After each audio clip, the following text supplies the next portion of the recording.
Hello again, and I apologize for the delay. This would have been recorded a little while ago, but some computer troubles in the past month have prevented me from doing so. Anyway, I ended my last review saying I was hopeful for this anime, but while I was right that it was very different, I'm not sure it was better. Futakoi Alternative also takes place in a town where there are many twins born, but they don't make such a big deal out of it in this show. The main character is Rentaro Futaba. He took over the family detective agency when his father died. He has two assistants, Sarah and Soju, who showed up out of nowhere 2 years ago and have been living with him ever since.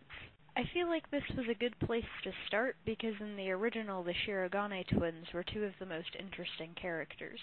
Unfortunately, I felt like this series as a whole was very disjointed. There were a lot of times, especially near the beginning, where an episode would end and I'd just be left with a general feeling of what the hell just happened. I mentioned in my review for the original Futakoi that the writers didn't seem to know whether they wanted it to be a story about love or a story about friendship. There was a similar problem here. Half of the time, the three seemed to function more as a family than as co-workers, and those moments were sweet. He took them in when they showed up out of the blue and gave them jobs, though he states on multiple occasions that the agency was never busy enough for him to need assistance. They do a good job of showing that Rentaro is a genuinely good person, and that they're happy together. But as the series progresses, there are a lot of scenes where the three are questioning whether they're in love. In the last show, I thought it was kind of strange that everyone seemed fine with the idea of one person dating both twins at the same time. Well, that concept hasn't gone away, but they've upped it with the fact that he's 21 and they're 15. They don't end up romantically together, but if they did, I just see it being a pairing that would never stop being strange or illegal. Now, on top of all this, they've added in giant fire-breathing squids hell-bent on taking over the world. Does this feel like it came out of nowhere to anyone else?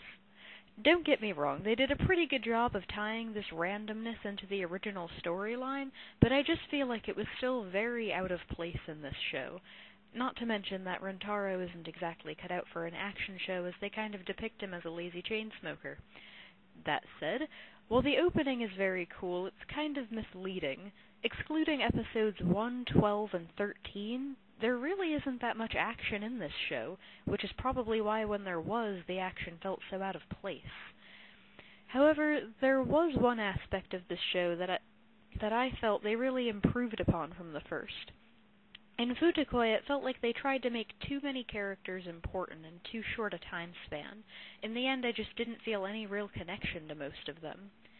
This series really only focuses on Rentaro and the Shirogane twins. The other twins are present, but usually only for an episode of side plot, and sometimes not even that much. But that was okay, because I didn't get the impression that I did in the original, that they were supposed to be important, but the writers just didn't have enough time for character development. The music was alright. The song that played in the background most of the time was very pretty, though not always very fitting. The ending was odd. It featured clay dolls of the characters. It was creepy. The animation seemed a little looser, like they were unused to drawing action scenes, only furthering my belief that they could have done without them. There's only one other thing that I'd really like to go over. I mentioned in Futakoi that it would be kind of a good show to kids because it was all very innocent compared to what you find in anime a lot. Along with upping the ages, it could kind of be seen that they meant this show to be for an older audience, meaning that there is some swearing and vulgarity, and especially near the end, some scenes with nudity in it, but nothing graphic. It's just something that you should be aware of if you plan on watching it. Some people have different levels of tolerance for different things. Just a warning.